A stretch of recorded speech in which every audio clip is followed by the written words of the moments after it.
ಕೊಪ್ಪಳದಲ್ಲಿ ಗವಿಸಿದ್ದೇಶ್ವರ ಮಹಾರಥೋತ್ಸವಕ್ಕೆ ಅದ್ದೂರಿಯಾಗಿ ಚಾಲನೆ ಸಿಕ್ಕಿದೆ. ಪದ್ಮಶ್ರೀ ಪುರಸ್ಕೃತ ಎಂ ವೆಂಕಟೇಶ್ ಕುಮಾರ್ ಅವರು ಚಾಲನೆ ಕೊಟ್ಟಿದ್ದಾರೆ. ಹಿಂದೂ ಧಾರ್ಮಿಕ ಧ್ವಜ ಹಾರಿಸುವ ಮೂಲಕ ಮಹಾರಥೋತ್ಸವಕ್ಕೆ ಚಾಲನೆ ಕೊಟ್ಟಿದ್ದಾರೆ. ಬಳಿಕ ರಥವನ್ನು ಭಕ್ತರು ಎಳೆದು ಭಕ್ತಿ ಸಮರ್ಪಣೆ ಮಾಡಿದರು. ಜೊತೆಗೆ ರಥಕ್ಕೆ ಉತ್ತತ್ತಿ ಎಸೆದು ಭಕ್ತಿ ಮೆರೆದಿದ್ದಾರೆ. ಲಕ್ಷಾಂತರ ಭಕ್ತರ ನಡುವೆ ಗವಿಶ್ರೀ ರಥೋತ್ಸವ ವೈಭೋಗದಿಂದ ಜರುಗಿತು. ಇದೇ ವೇಳೆ ಹಿಂದೂಸ್ತಾನಿ ಗಾಯಕ ಪದ್ಮಶ್ರೀ ಪುರಸ್ಕೃತ ಎಂ ವಿಜಯ್ ಕುಮಾರ್, ಜಿಲ್ಲಾ ಉಸ್ತುವಾರಿ ಸಚಿವ ಶಿವರಾಜ್ ತಂಗಡಗಿ, ರಾಘವೇಂದ್ರ ಹಿಟ್ನಾಳ್ ಹಾಗೂ ವಿಜಯೇಂದ್ರ ಸೇರಿದಂತೆ ಅನೇಕ ಜನಪ್ರತಿನಿಧಿಗಳು ಈ ಕಾರ್ಯಕ್ರಮದಲ್ಲಿ ಭಾಗಿಯಾಗಿದ್ದರು. ವೇದಿಕೆಗೆ ಆಗಮಿಸಿದ ಮೇಲೆ ವೆಂಕಟೇಶ್ ಕುಮಾರ್ ಅವರು ಅವಕಾಶ ಮಾಡಿಕೊಟ್ಟಿರ್ತಕ್ಕಂಥ ಎಲ್ಲರಿಗೂ ಮಾತನಾಡ್ತಿದ್ದೇನೆ. ಜೈ ಜೈ ಗವಿಸಿದ್ದೇಶ್. ಇದೀಗ ಭಕ್ತಾದಿಗಳಿಗೆ ನಾನು ಮನವಿ ಮಾಡ್ತೇನೆ, ಜಾತ್ರೆ ಮುಗಿದ ನಂತರ ಎಲ್ಲರೂ ಕೂಡ ಇಲ್ಲಿ ಆರಾಮಾಗಿ ಹೋಗ್ತಕ್ಕಂಥ ಕೆಲಸ ಆಗ್ಬೇಕು ಅಂತಕ್ಕಂಥ ವಿನಂತಿಯನ್ನು ಮಾಡಿ ಇವತ್ತು ನಾನು ಮಾತನಾಡಿ ವೃತ್ತದಲ್ಲಿ ಇವತ್ತು ಭಾಗಿಯಾಗಿರ್ತಕ್ಕಂಥ ಎಲ್ಲ ಗೌರವಾನ್ವಿತ ನಾಯಕರುಗಳ ಯಾಕಂದ್ರೆ ಈ ಮಠದ ಗವಿಸಿದ್ದೇಶನನ್ನ ಗುರುನಾಥ ಶಿವಶಾಂತ ಶಿವಯೋಗಿಯನ್ನ ಹೃನ್ಮಂದಿರದಲ್ಲಿ ಸ್ಮರಿಸಿ 2025ರ ಗವಿಸಿದ್ದೇಶ್ವರ ಜಾತ್ರಾ ಮಹೋತ್ಸವದಲ್ಲಿ ಪಾಲ್ಗೊಂಡ ಎಲ್ಲ ಪರಮ ಪೂಜ್ಯರ ಶ್ರೀಚರಣಗಳಿಗೆ ನಮಸ್ಕರಿಸಿ, ಈ ಯಾತ್ರಾ ಮಹೋತ್ಸವದಲ್ಲಿ ಪಾಲ್ಗೊಂಡ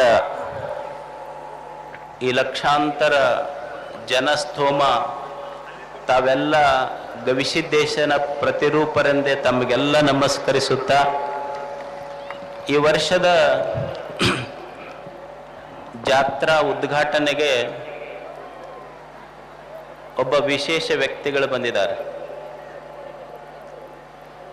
ಈ ನಾಡು ಕಂಡಂತ ಬಹುದೊಡ್ಡ ಹಿಂದೂಸ್ತಾನಿ ಸಂಗೀತದ ವಿದ್ವಾಂಸರು.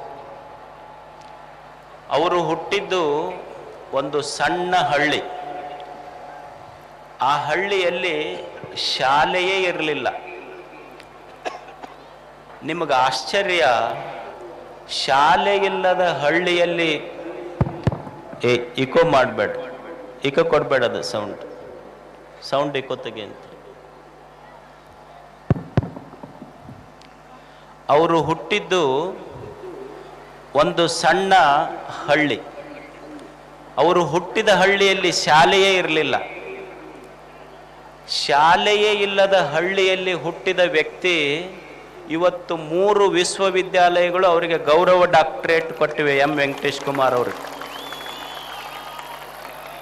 ಅತ್ಯಂತ ಕಡುಬಡತನದಲ್ಲಿ ಹುಟ್ಟಿ ಅವರ ಮಾಮ ಮತ್ತು ಒಬ್ಬ ಸಂಗೀತ ಕಲಾವಿದರು ಅವರನ್ನು ಪುಟ್ಟರಾಜ ಗವಾಯಿಗಳ ಆಶ್ರಮಕ್ಕೆ ಕರ್ಕೊಂಡು ಹೋಗ್ತಾರೆ. ಅವರಿಗೆ ಎಷ್ಟು ಬಡತನ ಅಂದರೆ, ಪುಟ್ಟರಾಜ ಗವಾಯಿಗಳು ಅವನಿಗೆ ಕುಂದಿರಿಸಿ ಒಂದು ಹಾಡು ಹಾಡಿಸಿ, ನಮ್ಮ ಮಠದಾಗ ಬಿಟ್ಟು ಹೋಗಂಗಿಲ್ಲ, ನೀವು ಕಲಿತ್ರ 12 ವರ್ಷ ಸಂಗೀತ ಕಲಿಬೇಕಂತ ಹೇಳಿದ್ರಂತವ್ರು. 12 ವರ್ಷಕ್ಕೆ ನೀವು ಮಠಕ್ಕೆ ನಮ್ಮ ಪುಣ್ಯಾಶ್ರಮಕ್ಕೆ ಒಂದು 100 ರೂಪಾಯಿ ಕೊಡಬೇಕಂತ ಪುಟ್ಟರಾಜ ಗವಾಯಿಗಳು ಕೇಳಿದ್ರಂತ. ಅವ್ರ ತಂದೆ ತಾಯಿ ಹತ್ರ ಅವ್ರಿಗೆ ಕೊಡಲಿಕ್ಕೆ 12 ವರ್ಷಕ್ಕೆ 100 ರೂಪಾಯಿ ಇರಲಿಲ್ಲ. ಕೊನೆಗೆ ಪುಣ್ಯಾಶ್ರಮಕ್ಕೆ 65 ರೂಪಾಯಿ